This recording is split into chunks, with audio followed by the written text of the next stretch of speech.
ليكم معايا 5 حلقات عن رمضان، واولهم ازاي ازود وزن في رمضان او على الاقل احاول ما اخسرش وزن واحافظ على اللي انا فيه. طبعا احنا عارفين ان احنا معانا تقريبا فقط 9 ساعات نقدر ناكل فيهم. هنحتاج 4 وجبات، 2 رئيسيين الفطار والسحور و2 سناك قبل التمرين وبعد التمرين. فاول حاجه هتعملها انك انت تكسر صيامك بحاجه خفيفه قوي زي 3 تمرات وكوب ميه او كوب حليب على السنه.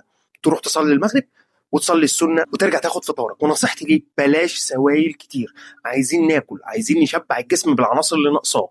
فاول حاجه هتاخد لي في الفطار عايز نسبه بروتين عاليه ونسبه كربوهيدرات عاليه، وتركز لي قوي على الدهون الصحيه.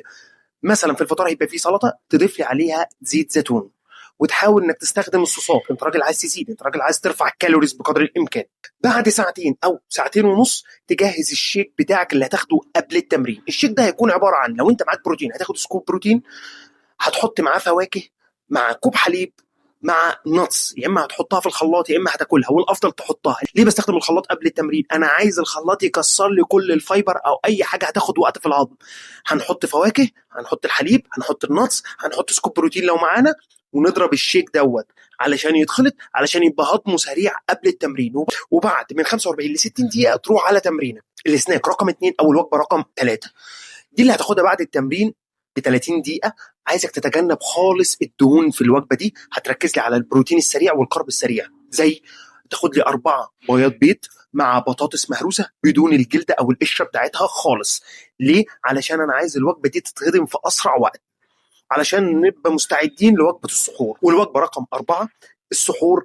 في الوجبه دي بقى زي الفطار واكتر، ركز لي فيها على بروتين عالي، كارب عالي، ودهون صحيه. في الحاله دي انت لو هتاكل نتس او هتاخد حاجه فيها دهون عادي بقى ما تكسرهاش، كلها عشان عايزك تحس بالشبع. وحاول تركز على بروتين كازين، لان بروتين الكازين ده بيحسسك بالشبع لفتره اطول. عندنا في مصر في جبنه اسمها الجبنه القريش، دي بيكون فيها كازين عالي قوي بتحسسك بالشبع.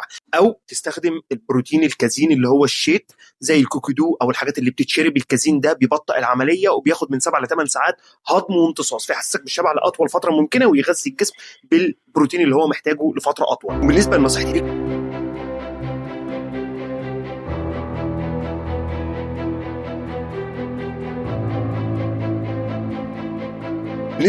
ليك في التمرين انك تتمرن بشده عاليه قوي في فتره قصيره جدا.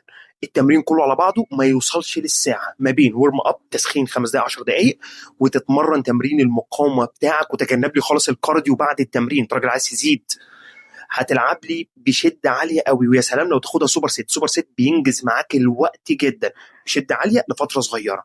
وتحاول تتمرن 4 ايام في الاسبوع فقط.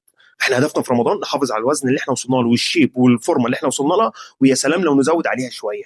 فتجنب الكارديو، بلاش تتمرن لمده طويله، ما تكملش ساعه في التمرين. كم نصيحه صغيرين قبل ما نقفل الحلقه.